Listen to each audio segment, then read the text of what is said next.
This is The Future Of, where experts share their vision of the future and how their work is helping shape it for the better. I'm Alex Foote. Dr. Seuss once said, and I quote, "The more that you read, the more things you'll know. The more that you learn, the more places you'll go." The importance of an education is something that seems to be embedded in our collective consciousness. It's something that we hear from those that we look up to, and something that we pass on to our children. However, the ability of one to access and enjoy the lifelong benefits of a quality education are often determined by factors such as socio-economic status, geographic location, and cultural background. These barriers can significantly impact an individual's educational journey, making it crucial to devise strategies to deliver equity in education, ensuring that everyone can grow, learn, and succeed, regardless of their starting point. Today, we're looking at the journey ahead for educational equity in Australia. From policy reforms to grassroots initiatives, we're exploring the breadth of efforts aimed at ensuring every student, regardless of background, has access to quality education. For this, I was joined by Professor Ian Lee, Director of Research and Policy at the National Centre for Student Equity in Higher Education at Curtin University. Professor Lee heads up efforts to enhance educational equity through innovative research collaborations, policy engagement, and grants for equity projects. If you'd like to find out more about Professor Lee's research or the National Centre for Student Equity, visit the links provided in the show notes. So today I have Professor Ian Lee joining me. Ian, thank you for being here. Thank you for having me. No worries. So a pretty meta episode here at Curtin University. We're going to be talking about higher education and equity. I guess I'm going to start off with what equity means in a higher education context and why is it important? So it's a pretty broad question, but you can go as far out as you'd like. Sure. So I think when we think about higher education, the first thing is that it's beneficial. It's beneficial in a lot of sense in terms of employment outcomes. People who are higher educated get better jobs, they get better paying jobs, and this is an effect over the life course. So, monetarily, economically, people get benefits. But there's also other benefits. People who are higher educated, they live longer, they are healthier, they have lower propensity to commit crime. So there's a lot of other benefits that benefits both the individual but societies as well. And that's why people have the saying that it's better to build a school or university than to build a hospital or a prison. So now that we've got that out of the way, higher education is beneficial. Then the question becomes who should participate in higher education. And that's where we turn to the concepts of equity and fairness and basically we should not be restricting participation in higher education only to certain pockets of people, such as those who are wealthier. It should really be anyone who has the ability, the competencies, the propensity to benefit, and as long as they have the intellectual capacity, they should really be allowed to participate in higher education. So that's where we turn to access and participation and opportunities. Do all people get an equal opportunity? Because if you happen to grow up or be born into a less wealthy household, that doesn't mean that you should be precluded from higher education. In fact, there's lots of really intelligent people who are leaders in their fields, who come from very humble backgrounds. So, equity in higher education is about having that fairness for all and understanding that lots of people have the capacity to benefit themselves and actually also society. So we should be trying to level the playing field and make sure that people can access and have wonderful outcomes in higher education. So we kind of have, as a groundwork, higher education is a good thing for the society, good for the individual, and we should open up participation in higher education as open to people as we can. That's right. How does Australia kind of apply that, and where does it sit in relation to the rest of the world in terms of an equitable higher education system? You don't have to go into every single country, but maybe just generally so we get a grip of it. Okay. So your second question on where Australia ranks in terms of how we perform equity-wise in higher education, that's a lot harder to answer. It's a lot harder to answer because there isn't very good statistics on that collected internationally. There isn't very good statistics on that because disadvantage or underrepresentation means different things in different countries. So it's very different to do an apple for apple comparison in terms of who's got more lower socioeconomic status students participating in higher education, for example. But we do know that Australia probably performs relatively well, just simply because we have a higher proportion of young people participating in higher education. We also know that Australia probably does well because we are the first country in the world to come out with the HEC system, or the HEC help system as it's now known, where it's basically an income contingent loan, which means that students or anyone who wants to participate in higher education do not need to fork out the cost of the tuition fees up front, which can be rather substantial. I mean, if you looked at the fees recently, we're talking about quite a fair chunk of change over there. Oh yeah, I just look at my HECS. That's right. Instantly know. Yeah, and it's indexed to inflation, so the government is not charging you an interest on it. So not having to worry about paying that huge substantial amount of money up front means that basically the tuition fees are affordable for everyone because it's essentially zero at the point of entry. You pay it back only when you finish your studies and only when you get a job and you go over the income threshold and it gets taken out of your tax. So from a financial barrier perspective, that's excellent. In comparison to other countries such as the US, which in the first place has a very hierarchical higher education system where there's elite institutions who charge very elite fees as well, and more, modest colleges where the fees can still be rather substantial. And if you do a comparison of fees in the US to the fees that we charge in Australia, well, you thought that Australian fees were expensive, but they pale in comparison to what's being charged in the US. So there's a much more of a financial barrier in other countries like that. And even a lot of the other more egalitarian countries, I would say, not many actually do have this system of HECS and income contingent loans that we have.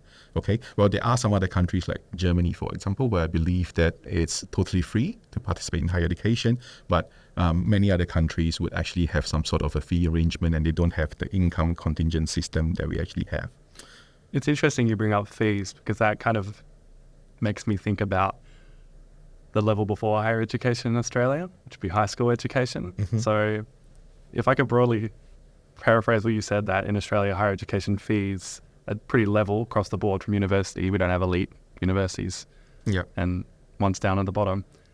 How does high school and primary school education kind of funnel into that, knowing that they operate on a bit of a different system? Yeah. So that's a very complex question, but I can make some, general and simple points about it.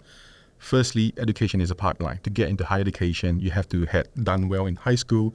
To have done well in high school, you pretty much need to have a solid foundation, which means you need to have done well in primary school. And I think recently a Grattan Institute report shows that reading levels were actually pretty poor in some lower primary ages, and that not doing well at that age means that you can't do well at a later stage, that shouldn't come as a surprise, because if you can't read, you basically can't take instruction in any other subject, science, maths. If you can't read, basically you would also have a relatively poorer performance in any other subject, really. Yeah. So everything is sort of scaffolded, and everything sort of is dependent on what happens before. But then we get into even more complicated and complex intricacies of the schooling system.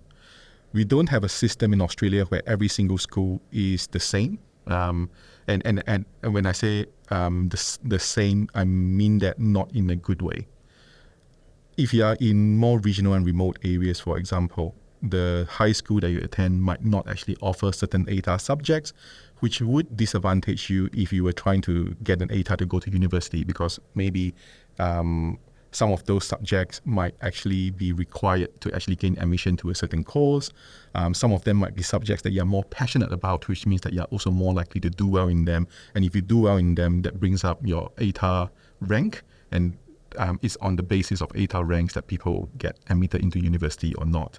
So those are some of the issues. And then we come into the issues of public and private schools, where private schools have a lot of resources that can be dedicated to them and their students.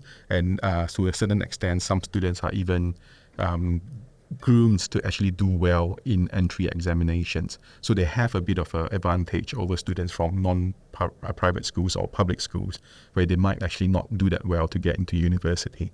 Okay. Now that we kind of have a bit of a lay of the land, what are the sort of things that are going to be done or are being done right now by people like yourself at the National Centre for Student Equity in Higher Education to make a more equitable higher education system? I guess we look at all sorts of issues. We look at pre-access issues. So what happens in schools, and how that might actually impact on people's opportunities to get into higher education. One of the very first papers that I did was looking at school socioeconomic status and how that affects university outcomes. And what we found was that students from public schools, for example, or schools that are traditionally more disadvantaged in terms of socioeconomic status, students from those schools face greater barriers getting into university. But once they get into university, they actually thrive. So that actually supports the case that we should be admitting, that there is a case that we can admit more students from disadvantaged backgrounds into university and not have to worry about quality assurance.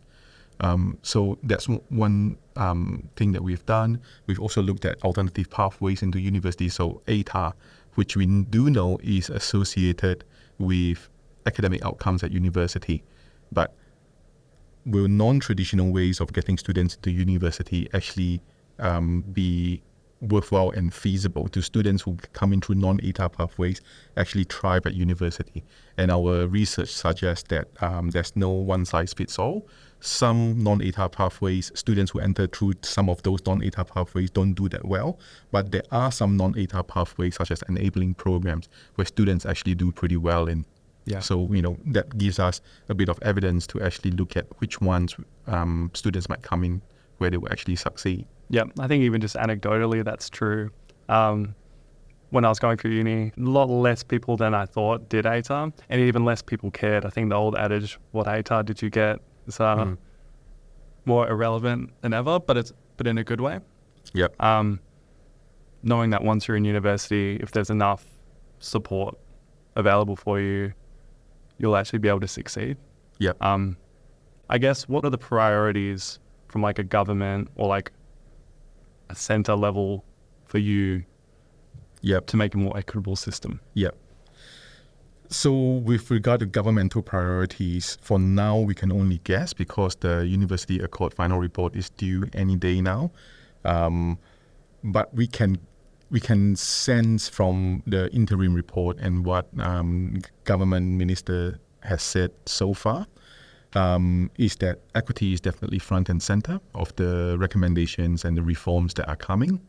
We want to get more people into university, more people from disadvantaged backgrounds into university, because that aligns with economic growth, that aligns with the work of the future where more university education is going to be needed.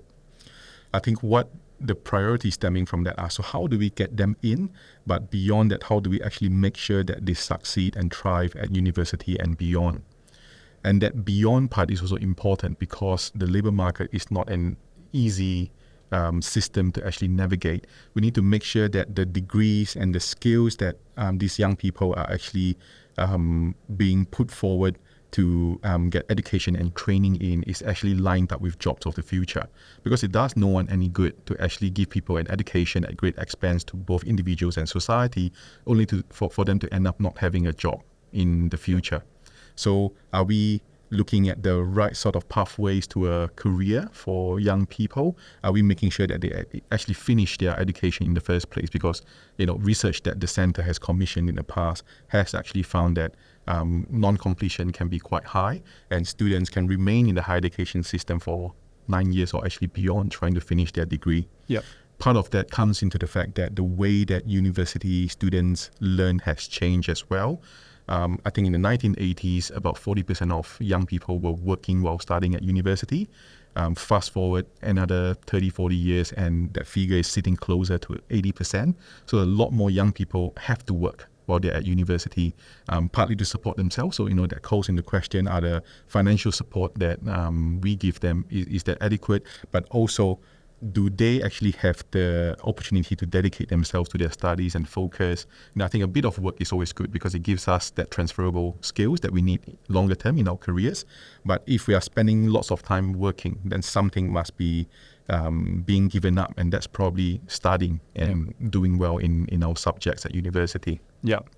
Do you think you could just give us a broad overview of what the centre does and what it's trying to do? So we do a lot of things. We have a research and policy program where we commission and fund high quality grants and fellowships from around the country to work on projects that are central to student equity. We do some of the research in-house ourselves according to our strategic priorities. And more importantly, these are all research that we hope will make a policy or practice impact. So stuff that will actually have traction on the ground and actually change the way we do things so that we can ensure better opportunities and better student outcomes for all. We also have a trials and evaluations program, which is new. And the trials and evaluations program is dedicated to actually trialing interventions that are actually taking place in universities and making sure that we keep on doing only the interventions that's actually making a positive benefit to students. Now, to underpin all of that research and trials and evaluation work, we actually need to have data. So we also have a data program where the strategic aim of the data program is to actually provide high quality data both to our in-house offerings but also to the sector to actually guide and steer better decision making. So in a nutshell, that's what the center is trying to do. We call ourselves a What Works Center because we are really trying to make an impact on the ground in policy and in practice. I guess the thing is that it's a really exciting time to be working in higher education equity because obviously the policymakers have very ambitious plans, and it's very exciting to be part of that ambitious plan. There is a lot of work that needs to happen before we can actually meet the very ambitious sort of targets that has been talked about in the recent past. What are those targets, if you know off the top of your head, just for our listeners? I think it's something like 50% of young people having participating in higher education by 2030. It is very ambitious. We want a lot of young people to be going to university, but it's not enough, as I've said earlier, to get them in. We need to make sure that they actually complete and then have a worthwhile career or job at the other end of it. Yep. So there's lots that actually needs to happen. My question on that, and not to play devil's advocate, would be, in Australia, we have a lot of people who do trades or go to TAFE. Yep. Does that count in what we're describing as higher education? And if not, how do we kind of balance those two things? I don't know if you've heard, but people from overseas will say something like Australia is the only country in the world where the plumber can live next to the doctor. It's a really great and viable career path to go to TAFE. How do we kind of balance those two things? Yep. So I think that's a great statement. That's a great idea, actually.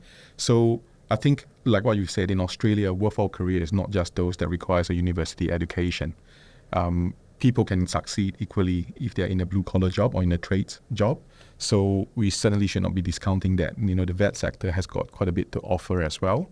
So we should actually be looking at higher education as a complete holistic system between university and the vocational sector, rather than thinking that only if you go to university you can actually have a happy, fulfilling, economically viable life. Yep. So maybe I could go to TAFE and then do one unit in economics just because I love it. Something like that. Yes, you could. It's a future I want to be a part of. Yeah.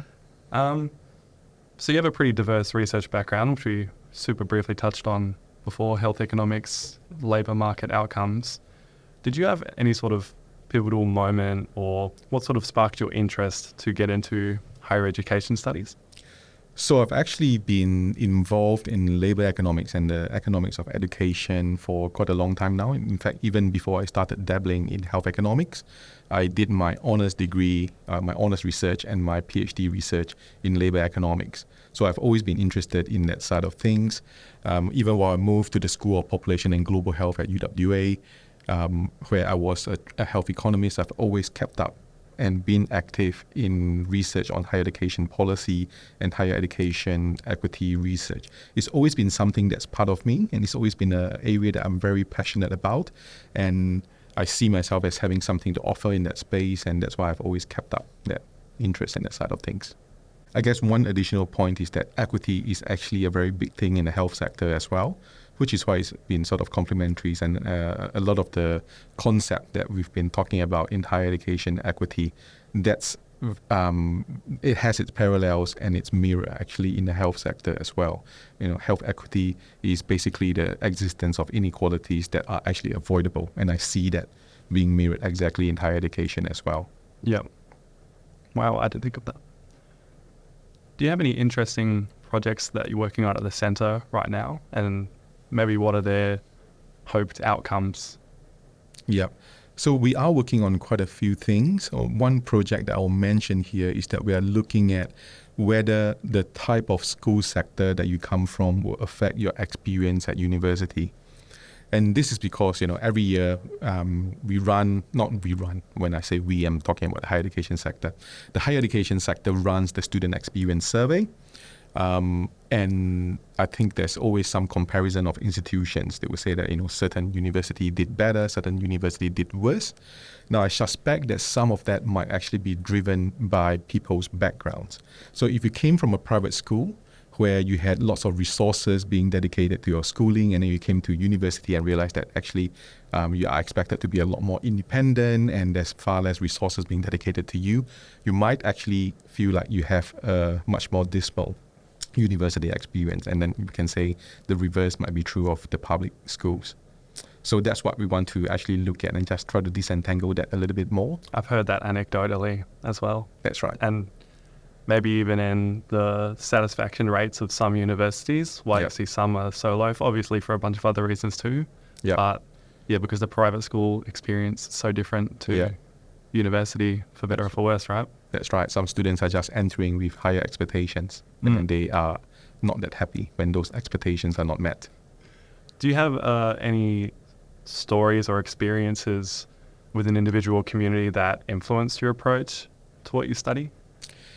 I think there's quite a few, but I always remember watching this documentary about students from rural China and the fact that some of these young children had to travel 3 hours by foot every day to get to their school, and that they were still really happy and really passionate about schooling, that they did this every day. And we are not talking about 3 hours just walking on the road, as if that's not difficult enough already. But this 3-hour journey can include traversing rivers, going on very steep and dangerous cliffs on the mountains. And I guess that's part of what motivates me, knowing that there are some people who are far less privileged than us, who just have that passion for learning because they are, thirsty for knowledge, but also because they want to better their outcomes in life and better the outcomes of their family. And I think we see a lot of that in Australia domestically as well. There's people who live 500 kilometers away from the nearest university campus, but who would uproot themselves, travel, and be based elsewhere just to pursue university travel. When I was teaching at UWA in the UWA Business School, I had a student who would come from Bunbury every day for tutorial. So this is before the age of online tutorial classes. He would come for my 9 a.m. class, and he would tell me that he started traveling since the wee hours of the morning just to get to university on time, and he's never late for classes as well. Now I know that Bunbury is, we're not talking about Karratha or Geraldton or somewhere really far flung. It's still Bunbury, but it is still quite a lot of effort. So I think individuals like that motivate and inspire me, knowing that there's people who face far greater challenges in obtaining an educational outcome, and that we should be trying to support these individuals where possible. I think my last question would be, and this is another broad one, what does good look like in, say, 10 to 20 years in the higher education sphere? What is your dream scenario? What's the scenario we're working towards collectively? Or what should it be? Okay. So having a good representation of people from all sorts of background in higher education would be good, but also, I guess, minimizing the adverse outcomes. When I say adverse outcomes, these are things like people dropping out of university because they get demotivated with study, people who meander a long time in their higher education journey, not completing their studies as well, people who graduate with degrees and then realize that it's not what they want to do, and then they have to go through the entire higher education process again, or people who do not get a job and can't support themselves or their families financially after leaving university. I guess if we manage to address all of these outcomes and have good academic as well as economic outcomes for the individuals at university, I would consider that as a very good outcome and consequence for everyone. I think I'd agree. Awesome. I think we could all agree that, and totally not biased, working at a university and having gone through university, that a society with more educated people is a good thing, and making sure that more people can get educated is equally as good. So, Professor Lee, thank you for joining me today. Thank you for having me. No worries. You've been listening to The Future Of, a podcast powered by Curtin University. If you've enjoyed this episode, please share it. And if you want to hear more from experts, stay up to date by subscribing to us on your favourite podcast app. Bye for now.